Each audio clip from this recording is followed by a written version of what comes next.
श्रीमती बादल जी। शुक्रिया सर। सबसे पहले तो मैं इस चीज का दुख प्रकट करना चाहती हूँ कि इस सेशन को चलाने के लिए एक नो कॉन्फिडेंस मोशन की आने की जरूरत हुई। पार्लियामेंट्री डेमोक्रेसी का ये हाल हो गया है कि इस सदन में कोई चर्चा ही नहीं होती। अब नो कॉन्फिडेंस जैसी मोशंस को लाके मणिपुर की चर्चा करके आज हाउस काम कर रहा है, और यही कारण है कि 16वीं लोकसभा के इस सरकार के पिछले 9 सालों में 16वीं लोकसभा में सबसे कम सिटिंग्स हुई थी, और ये वाली तो 1957 के बाद मुझे लगता है सबसे कम होगी। तो इसका बड़ी दुख की बात है sir. The agenda today I would say is not a question of votes, it is a question of confidence. ये सिर्फ एक सिंपल मैथमेटिक कैलकुलेशन की बात तो है ही नहीं, क्योंकि मैथमेटिक्स या न्यूमेरिकल कैलकुलेशन तो इनके पास है। So the motion will fall. I think the key word here is confidence. क्या इस देश में सबका साथ और सबका विश्वास इनके साथ है कि नहीं? किसके साथ है, इनके साथ कि इनके साथ? हकीकत यह है कि आज क्या इस देश के किसान, इस देश के गरीब, इस देश के मजदूर, इस देश के माइनॉरिटी हिंदू, सिख, मुसलमान, ईसाई, क्या इन सबका विश्वास इनके पास है कि नहीं? It is do they have the confidence in this government? Sir, क्या आज के नौजवान और आज के महिला का विश्वास है इस सरकार के ऊपर? और जब मणिपुर की बात करें तो इट इज एब्सोल्युटली क्लियर कि मणिपुर की औरतों पे इस डबल इंजन सरकार पे कोई विश्वास नहीं है।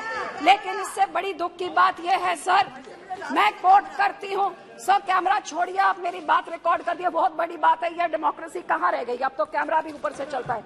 सर, अटल बिहारी वाजपेयी जी ने on the 50th anniversary of India's independence इस पार्लियामेंट में कहा था, इट इज अभिशाप to take birth as a girl in this country. Sir, कितनी दुख की बात है कि आज अमृत काल चल रहा है, 75वां साल हो गया, और आज भी हम वही अट्रॉसिटीज को डिस्कस कर रहे हैं जो उस टाइम डिस्कस कर रहे हैं। What happened in Manipur is totally shameful and it is एक ह्यूमैनिटी के ऊपर एक कलंक है, और उसकी जितनी सख्त निंदा करी जाए वही कम है। मैं पूछना चाहूंगी कि इस सरकार की माइनॉरिटी कमीशन क्या कर रही है? ये बोले नहीं, गए नहीं। माइनॉरिटी कमीशन के हेड क्या कर रहे हैं? कितनी बारी मणिपुर गए, कितनी बारी नू गए हैं? हमारे पंजाब गए तो हमारे धार्मिक मसलों में इंटरफेयर करने का पूरा टाइम है, इधर जाने के लिए टाइम क्यों नहीं है? तो मैं हाथ जोड़ के सरकार को विनती करती हूँ कि राम के लिए इस अमृत काल में ये धर्म की राजनीति हर इलेक्शन के पहले इसको बंद करिए, ये जहर देश में मत घोलिए। आज हम यहाँ बातें करें बेरोजगारी की, बातें करें गरीबी की, महंगाई की, इन चीजों से ध्यान भटकाने के लिए हम ये सब काम ना करें। साहब, मैंने दोनों पक्षों को सुना, आज मुझे इतनी हैरानी हो रही थी, काश बीच में आपने मुझे बोलने का समय दिया। यहाँ पे बोले राहुल जी, बहुत उनके दिल में दर्द था, यात्रा करी है उन्होंने यहाँ से वहां तक, भारत माता के कातिलों को बताया, इनके देश के भारत माता के हथियार बताया, केरोसिन की बात करी। अरे भैया, सारा देश इन्होंने घूम लिया, काश यहाँ पे आप जाके विधवा कॉलोनी में घूम लेते, जहाँ 1984 में आपने सिखों के ऊपर केरोसिन से गले में टायर से साड़ के वो औरतों को विधवा किया, और हजारों लाखों औरतों को विधवा करने के बाद वो हथियार सज्जन कुमार के घर के पास आपने विधवा कॉलोनी बसाई। साहब, आपको मालूम है पूरी दुनिया में सिर्फ एक जगह में विधवा कॉलोनी है, विडो कॉलोनी सिर्फ दिल्ली में है। कौन रहती हैं? जिनके कातिल इनके पुरखों ने किया, इस पार्टी कांग्रेस पार्टी ने किया, और फिर उधर जाके उन औरतों को बसाया। क्या यात्रा वहां से गुजर के गई? आज केरोसिन की बात करते हैं। लेकिन दुख तो मुझे इस बात का है कि आज इनको 84 बड़ा याद आ रहा था। यहाँ के बोलने वाले भी जब इनको कटाक्ष करना होता है तभी 84 याद आता है। अरे भैया, 9 सालों में 84 को इंसाफ देने का क्यों नहीं अंदर ठोसा इनको? आज तक क्या 84? आप कितनी बारी विधवा कॉलोनी गए हैं? हकीकत ये है, दुख इस बात का है कि जब मणिपुर की बात होती है तो वो राजस्थान की बात करते हैं, वो राजस्थान की बात सुन के तो फिर दोनों रल मिल के 84 की बात करते हैं। ये बहुत हो चुका सर, अब दोनों जने ये सारा ड्रामा, ये सारा नाटक बंद करें। हमारे सिख कौम के साथ हम पूछना चाहते हैं, हम किस पे कॉन्फिडेंस करें? इन्होंने जो किया आपके सामने हमारे कत्लेआम करें, हमारे धार्मिक संस्था पे अकाल तख्त साहब, गोल्डन टेम्पल को पानी से बिल्कुल टेटेरी करके खत्म कर दिया। हमारे पंजाब के टुकड़े टुकड़े करके पंजाबी स्पीकिंग एरिया निकाल के दूसरी स्टेट बना दी। हमारी राजधानी हमसे खोली, हमारा पानी हमसे खो लिया। कौन सा अत्याचार इन्होंने नहीं किया है, लेकिन इन्होंने क्या किया है? ये कौन से कोई कम है? मैं यहाँ पे ये पूछना चाहती हूँ कि जो सिखों ने 1947 में देश का साथ दिया, देश की आजादी के लिए सबसे बड़ी कुर्बानियां हमने दी, हर एक अल्पसंख्यक ने दी, क्योंकि सब माइनॉरिटीज ने देश की आजादी में योगदान दिया। लेकिन मुझे मान है हमारे सिखों ने सबसे बड़ी, जो फांसी की आप लिस्ट में गिन लीजिए, काला पानी में देख लिए, सबसे ज्यादा हमारे पंजाब के जिन्होंने इस देश को आजाद किया। और आजादी के बाद ये देश 1966 में जब खाने को अन्न पूरा नहीं होता था, the country was looking at starvation, हमारे किसान है जो ग्रीन रेवोल्यूशन लाके उन्होंने इस देश का पेट भरने का काम किया।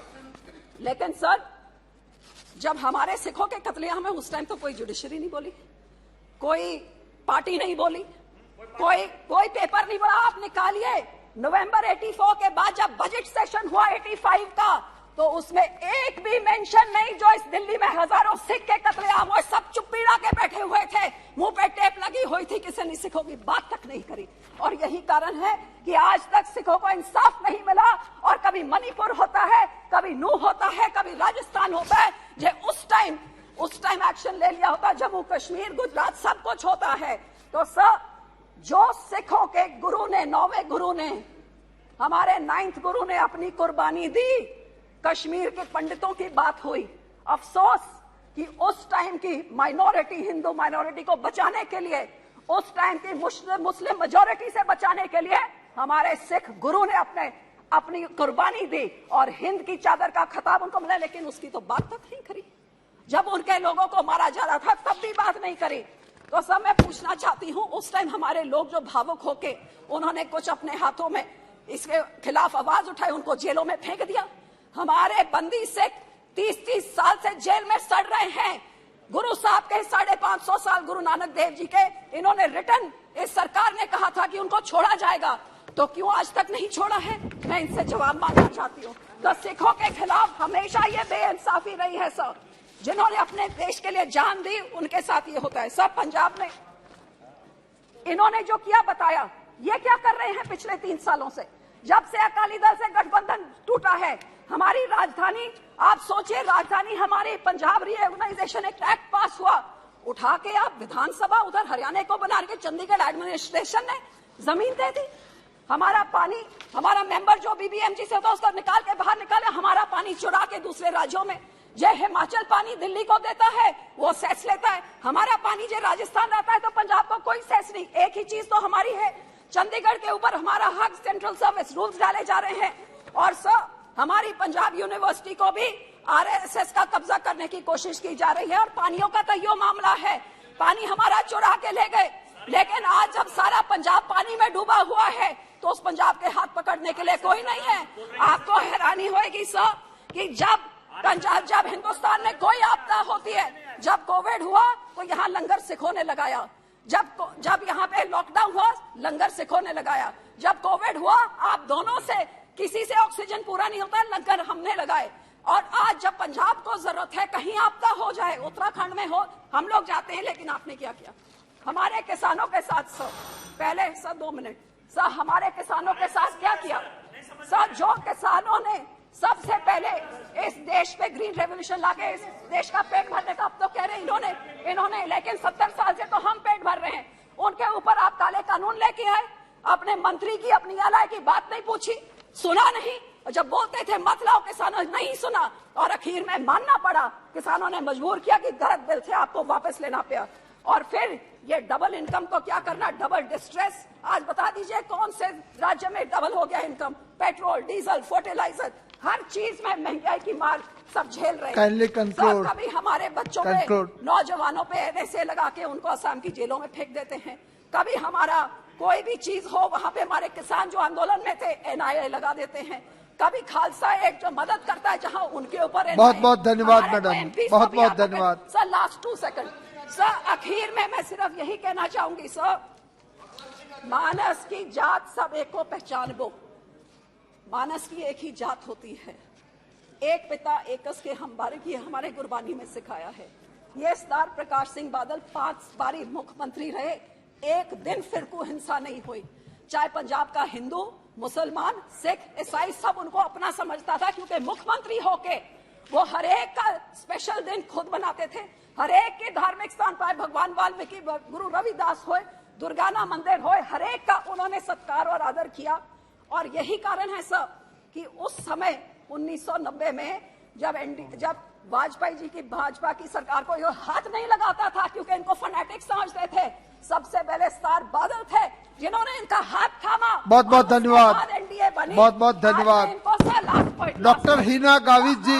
Sir last point, 2 second. आज मैं उनको यही बेनती करूंगी सर कि ये नफरत की राजनीति ये छोड़ दें, ये मलहम लगाने का काम करें, चाहे सिख हो चाहे दूसरे धर्म के लोग हों, क्योंकि हर एक का अपना हिस्सा है इसमें। और इस शेर से मैं एंड करूंगी, लगाकर आग शहर को ये बादशाह ने कहा, उठा है तमाशे का शौक बहुत, झुकाकर सर सभी शाह प्रसन्न बोले, हजूर का शौक सलामत रहे, अभी तो शहर बहुत है। बहुत बहुत धन्यवाद।